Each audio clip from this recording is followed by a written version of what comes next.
Hello dear children, welcome back, and I am Dr. Jisha Jo. As I have mentioned in one of my previous videos, this session is specially dedicated to the Class 10 ICSE students of the 2020 batch. Hope you are all busy with your preparations for the exam. This session will surely help you to clear your doubts and overcome your confusions regarding the diagrams, and I assure you that this session will help you to gain the confidence in attempting the diagram-based questions. This session is divided into 3 parts. Before we start with the first part of this session, I remind you to do subscribe to my channel and don't forget to press the bell icon so that you will be notified about the latest updates. This is part 1 of the session of our discussion of the important diagrams and diagram-based questions for Class 10 ICSE Biology. In this part, we will be discussing the diagrams from the chapters coming under the unit Plant Physiology. Now, coming to the first chapter under plant physiology, absorption by roots. You might be asked to draw the structure of a root hair cell. Draw it neatly and label the parts. You can label the cell wall, the cell membrane, the nucleus, the vacuole, the cytoplasm. You can see the vacuole is very big and the cytoplasm is pushed towards the periphery. It is seen as a small lining on the inner part of the plasma membrane, but the entire cell is mostly composed of the vacuole. Okay, then a similar type of question, structure of a root hair cell when placed in excess fertilizer. When excess fertilizers are added to the soil, we know the soil solution becomes hypertonic. So what happens when the cell is placed in hypertonic solution?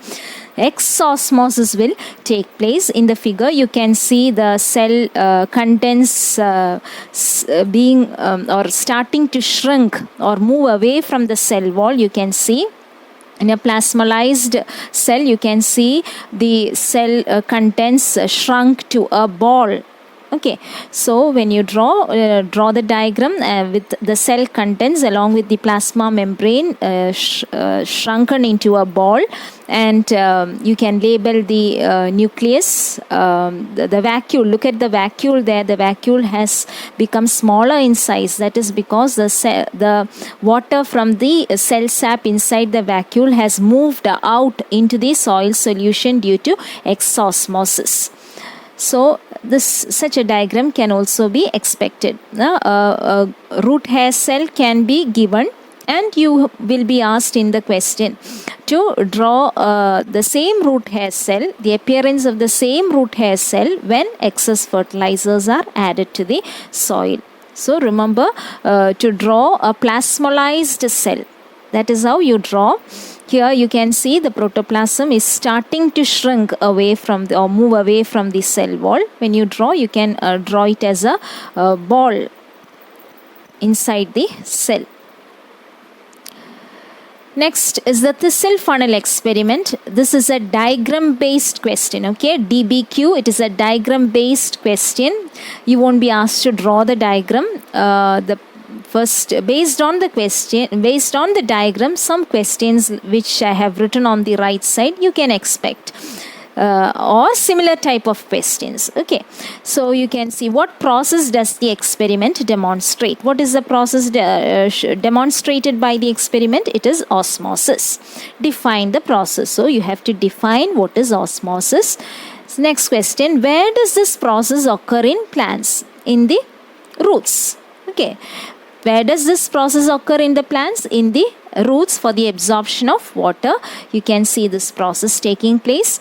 Then name the tonicity of the liquids used in the experiment. You can see water in the beaker. It is labeled water inside the beaker and sugar solution inside the thistle funnel. So we know water. What is the tonicity of water? It is a hypotonic solution, and the tonicity of sugar solution is hypertonic solution. Then what would be your observation after 1 hour? So after 1 hour, here it is marked, the initial and final level is marked there, but for the exam when this diagram is asked, they will not mark the initial and final level. You will have to write your observation. What will happen after 1 hour? So what will happen? The level of sugar solution inside the Thistle funnel rises up. Okay, what is the reason? Because end osmosis have taken place. Water has moved from the beaker into the sugar solution inside the Thistle funnel, thereby raising the level of sugar solution in the Thistle funnel. What is the control setup for this experiment? What is the control? Instead of taking sugar solution in the Thistle funnel, if we take water inside the Thistle funnel as well as inside the beaker, then it is a control setup for the experiment. So what is the control setup? Instead of sugar solution being taken in the Thistle funnel, water is taken. So water will be present inside the sugar solution as well as in the inside the Thistle funnel as well as in the beaker. So that is the control setup. So I hope that is clear. Then draw a cell or draw the structure of a cell when placed in hypotonic solution. Hypotonic solution, in a hypotonic solution, end osmosis will take place. That is the first cell at the top. You can see the structure of the cell when placed in hypotonic solution. The cell will be a turgid cell with the cell membrane or the plasma membrane pressing against the cell wall. The cell will have large vacuole because it contains water. It has taken in water from outside, so the vacuole will be very large with the cell, the cytoplasm and the cell organelles pushed towards the periphery. The second diagram, that is the diagram at the middle. Okay, that is a cell placed in isotonic solution. So it is not a turgid cell, as you can see the difference between the first and the second diagram. The first diagram is a turgid cell. The cell is swollen up there, whereas in the second diagram it is not a turgid cell. You can see the size of the vacuole also. The vacuole is not so big as in the case of the first cell. So that is a cell when placed in isotonic solution. Coming to the last cell, the third cell, that is the cell where, or that is the structure of a cell when placed in hypertonic solution. You can see that the plasma membrane along with the cell contents are moving away from the cell wall. So here, if you look at the vacuole, the size of the vacuole is very small when compared to that of the turgid cell, because the cell when placed in hypertonic solution, exosmosis is taking place. Water is moving out of the vacuole into the outer solution, into the hypertonic solution. So the cell when placed in hypertonic solution, what is the structure of the cell? It is a plasmolysed cell. Okay, then similar type of question. I have drawn the turgid and plasmolysed cell. I have not drawn. I have taken the pictures of turgid cell and plasmolysed cell and represented here. The turgid cell, you can see the cell is swollen up. You can label the parts: the cell wall, the cell membrane, the nucleus, the vacuole, the cytoplasm. All these can be labeled. That is the figure on the left side is a turgid cell, whereas the figure on the right side is a plasmolysed cell. There also draw the diagram and label the parts. You can label the cell wall, the cell membrane and the cell contents. The nucleus, you can see the size of the vacuole. Vacuole is very small, whereas in the turgid cell it was very big. Okay, now since exosmosis have taken place, the vacuole, the cell contents have shrunk, and you can see the cell contents along with the plasma membrane is in the form of a ball inside the cell. Okay, so that is the structure of a plasmolysed cell. So one more question: what will be present in the space between the cell wall and the cell membrane in a plasmolysed cell? What will be present in the space? The hypertonic solution, because the cell has become plasmolized. How? When the cell was placed in hypertonic solution. So the space between the cell wall and the cell membrane will contain the hypertonic solution. How? That's or why? Because the cell wall is a freely permeable membrane. It allows the hypertonic solution to enter into the space between the cell wall and the cell membrane. Okay. Now moving on to the next slide. Now here you can see the C is of a part of the root there. This again is asked as a diagram based question. Okay, the diagram will be given, the labelings won't be there. The parts to be labeled will be numbered 1, 2, 3, 4 or maybe marked A, B, C, D. And you will be asked to identify the diagram. So how will you identify what is the diagram? It is a cross section of a part of the root. Okay. Name the parts labeled. So I told you the parts to be labeled may be marked or numbered, and you have to label the parts. Write 1, 2, 3 and write the name of the part by putting the number for each part. Then write the functions of the parts. So after labeling you will have to write the functions of parts. For example, if the part numbered 2 is cortex, then you have to write the function of the cortex there. If the part numbered 3 is xylem, then you have to write the function of xylem there. Okay, that is after labeling all the different parts. The next question might be to write the functions of the parts numbered so and so. Now name the process responsible for the entry of water molecules from the soil into the root hair cell. The process involved is osmosis. Name the pressure which is responsible for the movement of water from one cell to the other. What is the pressure that is developed inside the root? It is root pressure. How is this pressure set up? Or you can be asked to define the pressure. What is root pressure? How is this pressure set up? It is due to cell osmosis of water inside the cells of the root. Okay. So I hope that diagram is clear to you. Then this again can be asked as a diagram based question. The figure can be given and you will be asked to identify the aim of the experiment. So look at the figure carefully. If the twig has roots on it, you can see the roots there in this figure. If the twig has roots on it, then confirm it is an experiment to show that roots absorb water. Okay, so what is the aim of the experiment? The aim of the experiment is to demonstrate that roots absorb water. Why has oil been put in the test tube? You can see a layer of oil at the surface of water in the test tube. Why is oil put there? To prevent the evaporation of water from the test tube. Okay. The third question, what will be the observation in the test tube after 2 to 3 days? Okay. What will be the observation? You can see the level of water in the test tube goes down or lowers or decreases. Okay. What is the reason?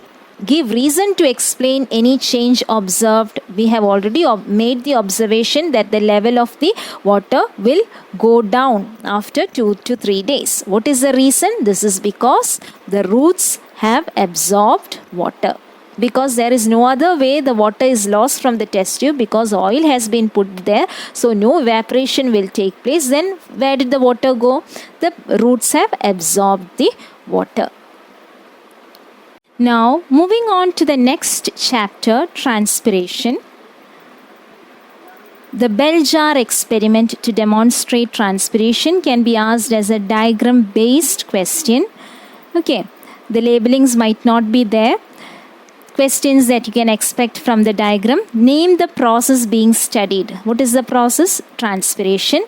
Explain or define the process. Either to explain the process or to define the process may be asked. So give the definition for transpiration, or if it is to be explained, explain what is transpiration. Why is the pot covered? You can see in the figure that the pot is covered with an oil cloth. Why is it covered? To prevent evaporation of water from the pot surface or from the soil surface. Okay. Suggest a suitable control for the experiment. A suitable control, what will be the control for this experiment? Bell jar without any plant. Mention 2 ways in which this process is beneficial to the plant. So we have identified the process as transpiration. Mention or list 2 ways in which the process is beneficial to the plant. We know transpiration gives a cooling effect to the plant. Second, another important way in which it is beneficial to the plant is transpiration provides a suction force or pull which helps in the ascent of sap or for the conduction of water and minerals upwards through the xylem. List any 3 adaptations in plants to reduce the process mentioned above. So we have a number of adaptations to be studied there. List any 3. So any 3 adaptations, for example, sunken stomata or narrow leaves or thick cuticle.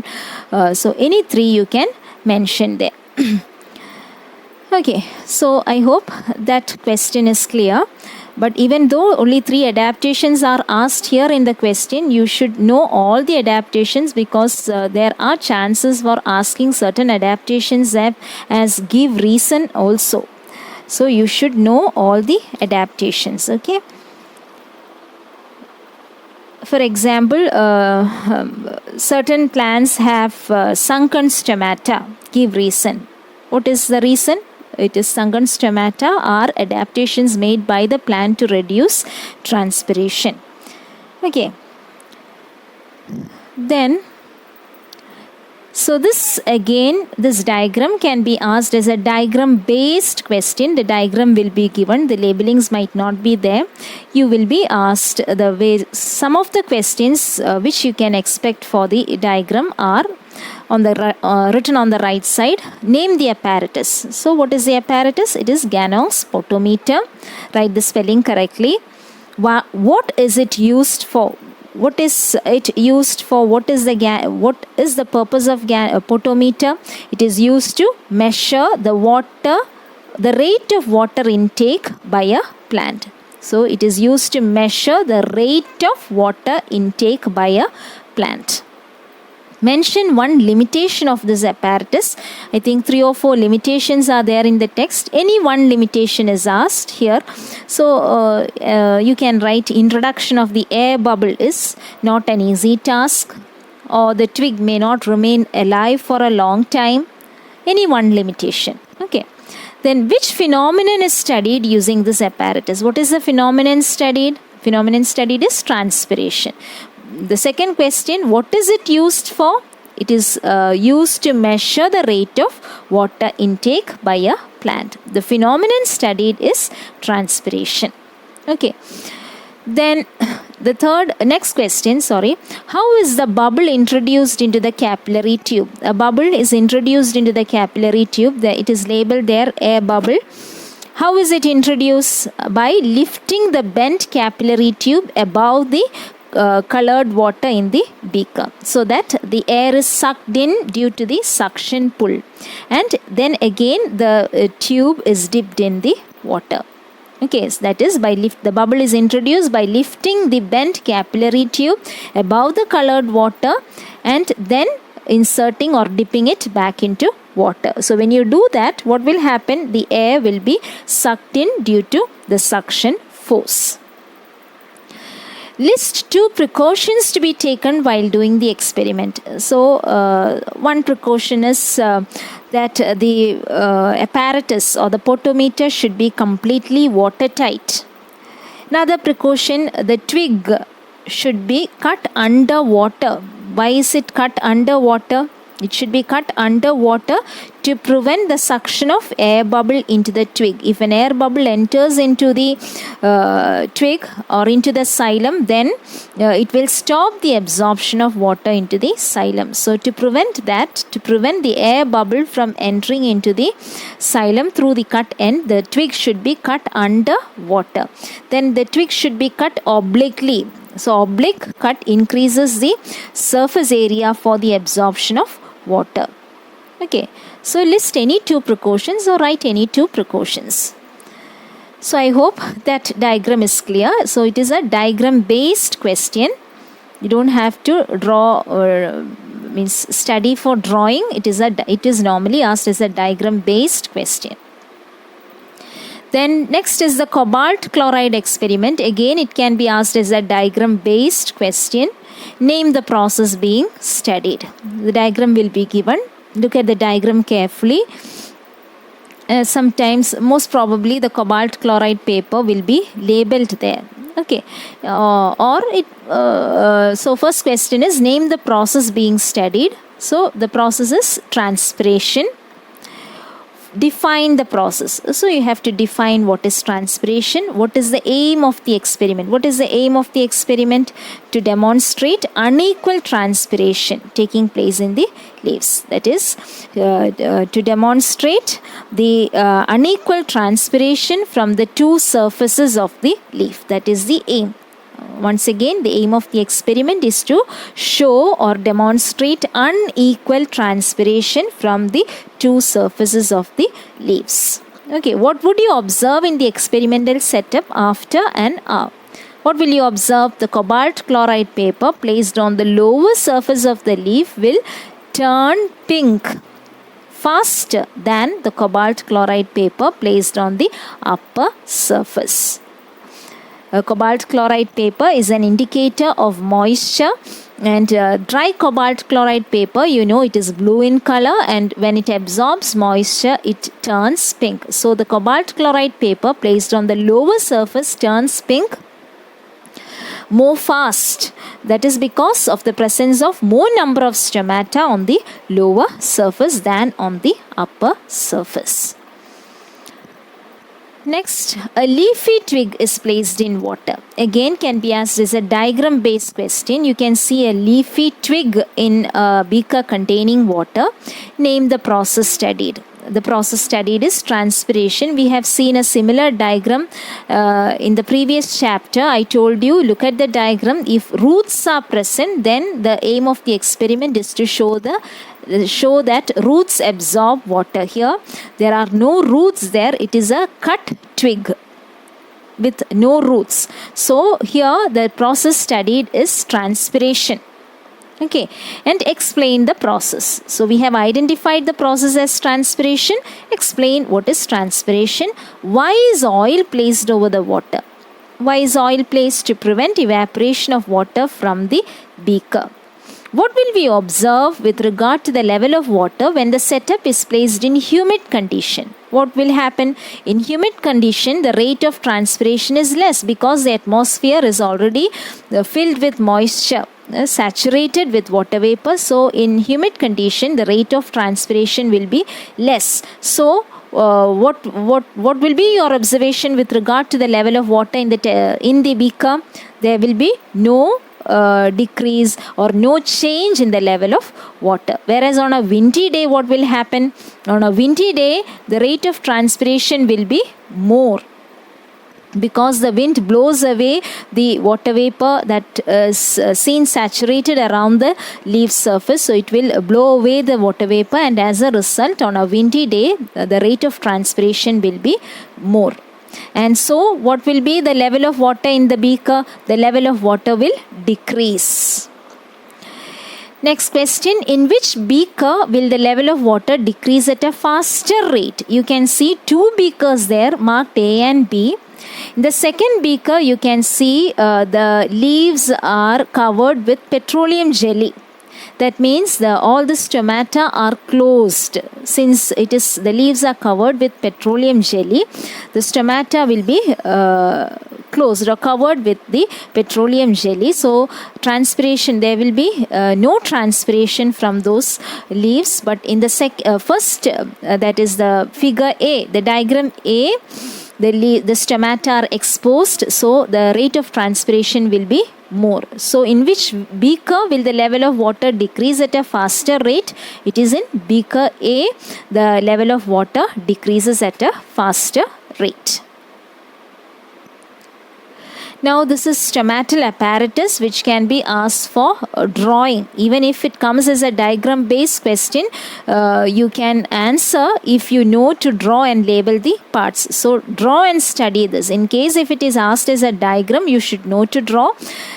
So if you know the diagram, if it is asked as a diagram based question also, you will be able to answer. So draw the diagram and study. The label the parts also, draw and label the parts. Okay, so here you can you have to draw the two guard cells, the bean shaped or kidney shaped guard cells. Surrounding the guard cells, draw the epidermal cells.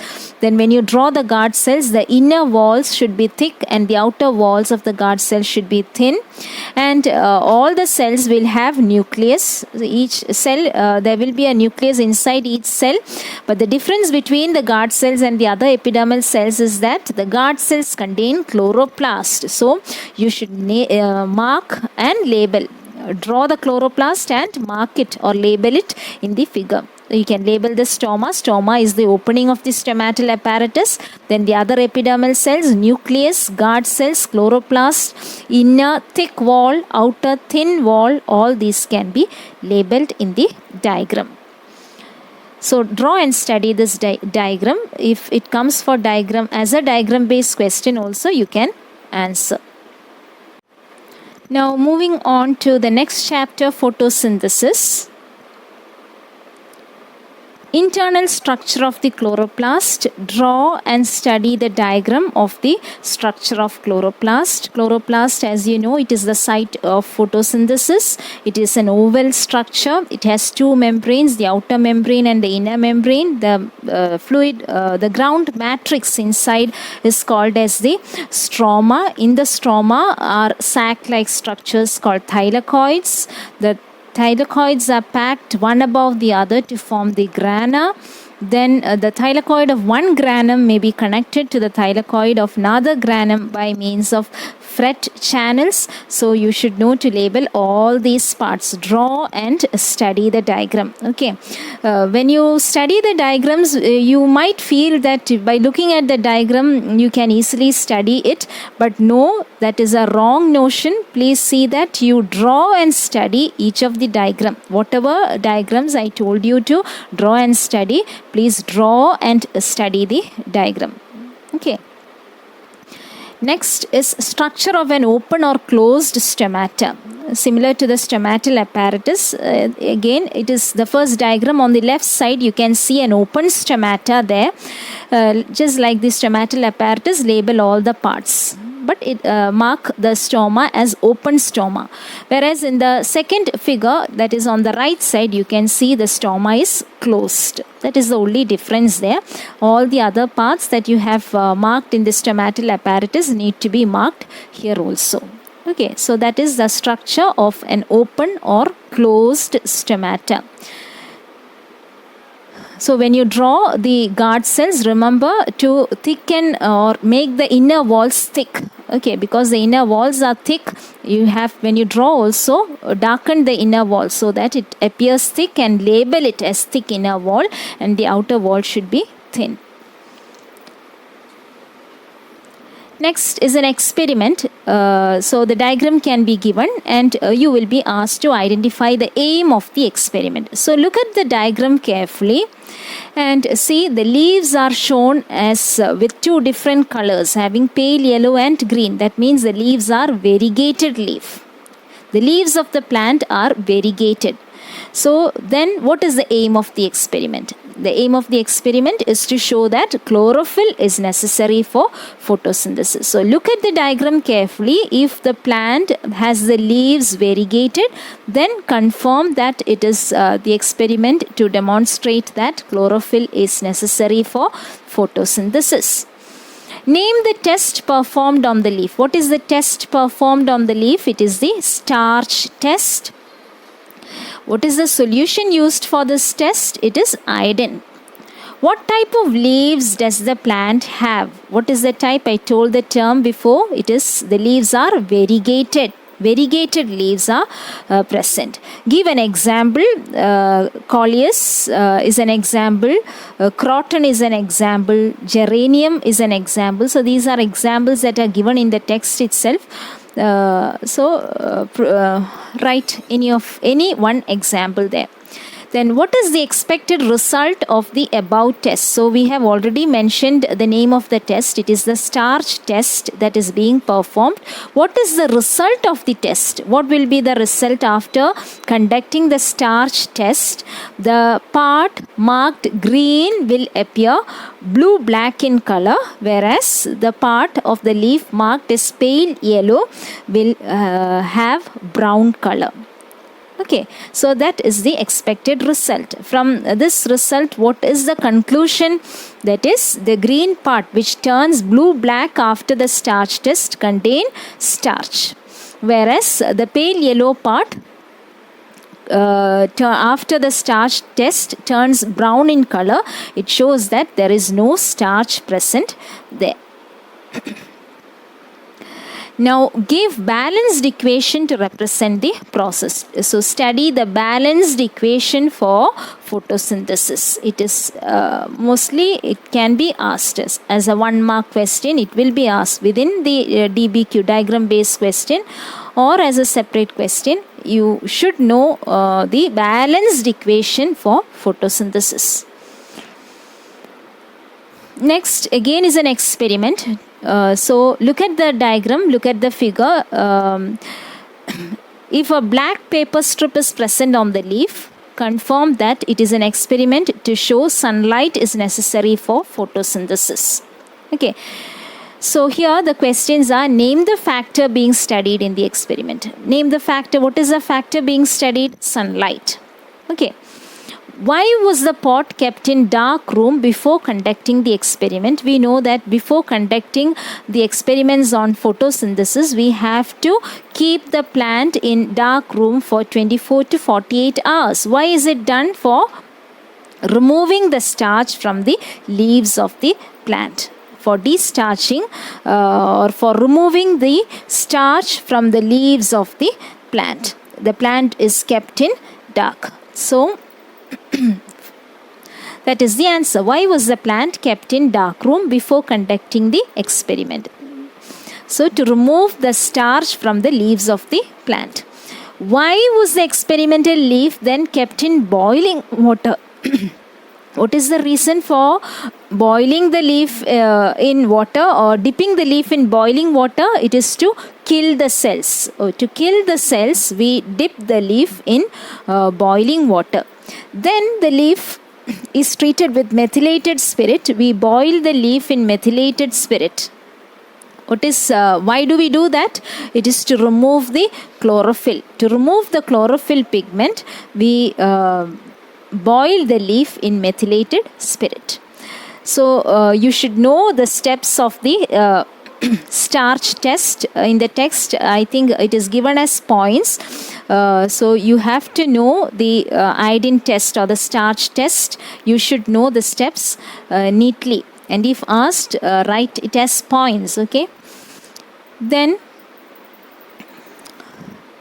what will we observe in the experimental leaf at the end of the starch test? What will be your observation?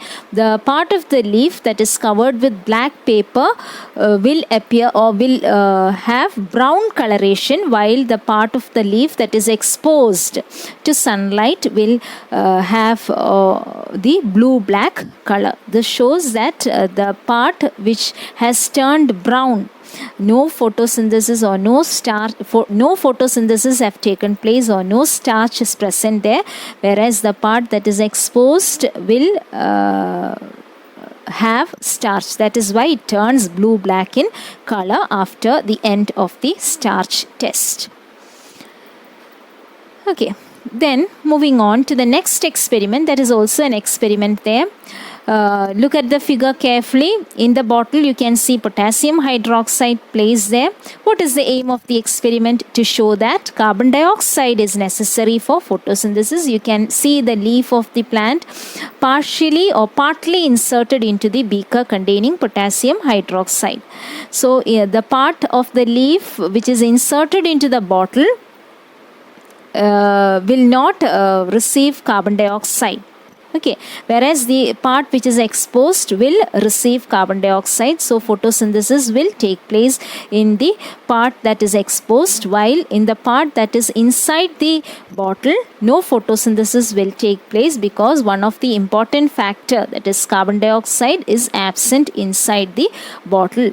What happens there inside the bottle? Potassium hydroxide absorbs carbon dioxide. So there won't be any carbon dioxide inside the bottle. What is the special condition inside the bottle? Absence of carbon dioxide. What is the reason? Potassium hydroxide absorbs the carbon dioxide. Name an alternative chemical that can be used instead of potassium hydroxide. Sodium hydroxide can be used in instead of potassium hydroxide. This figure can be asked for drawing.